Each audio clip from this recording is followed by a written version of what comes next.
Assalamu alaikum everyone, welcome to my channel. I am Asima Jawad and I'm excited to welcome you to my first YouTube lecture on the fascinating world of law.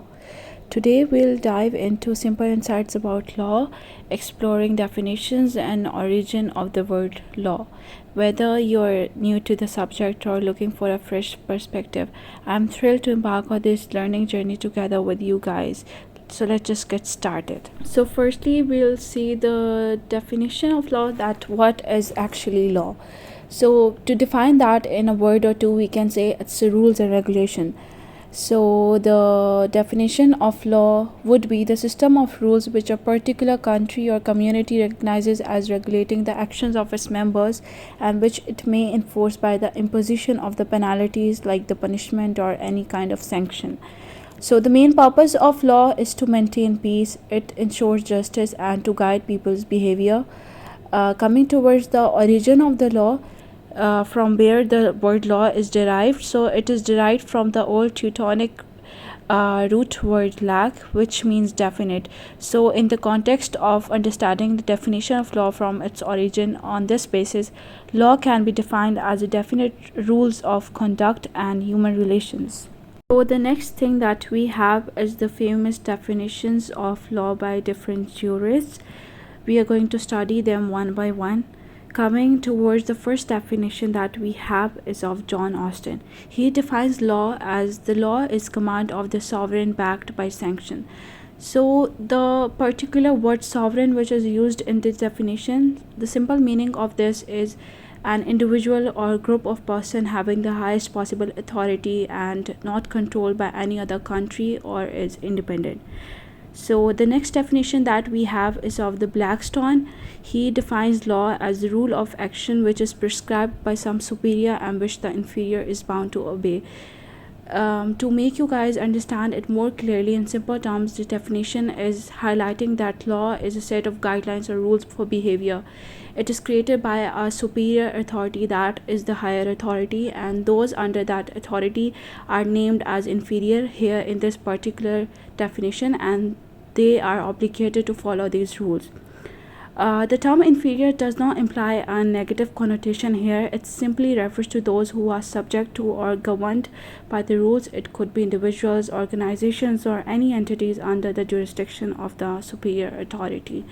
So it captures the idea of structured and regulated system where obedience to the established rules is a fundamental expectation. Next we have the Blackstone definition of civil law, that says that the rules commanding what is right and prohibiting what is wrong is defined as the law. So the next and the last definition that we have in this lecture is of Gray. He says the law of the state or of any organized body of men is composed of the rules which the courts, that is the judicial organ of the body, lays down for the determination of legal rights and duties. So in simple terms, this definition means that the law of a country or any organized group come from the rules set by the courts, which are like the referees of the legal system. These rules are what the courts use to decide who is right or wrong and what people should or shouldn't do in the legal sense. So the law is essentially a set of guidelines established by the courts to figure out legal rights and responsibilities. In conclusion, we can say that law is crucial for order, justice, and for protecting everyone's rights.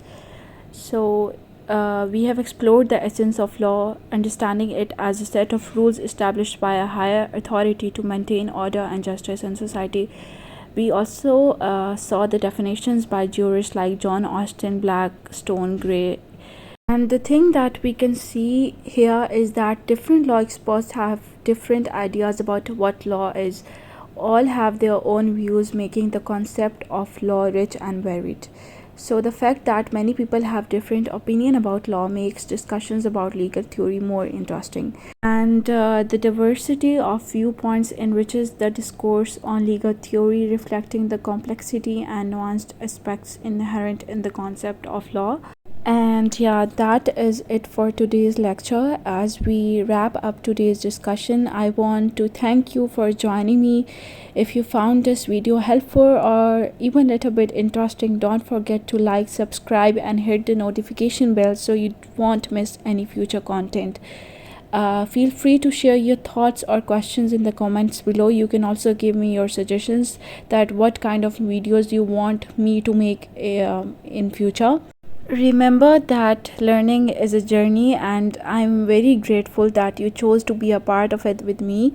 Until next time, this is me, Asima Jawad, signing off. Take care, stay curious, and keep on learning. Allah Hafiz.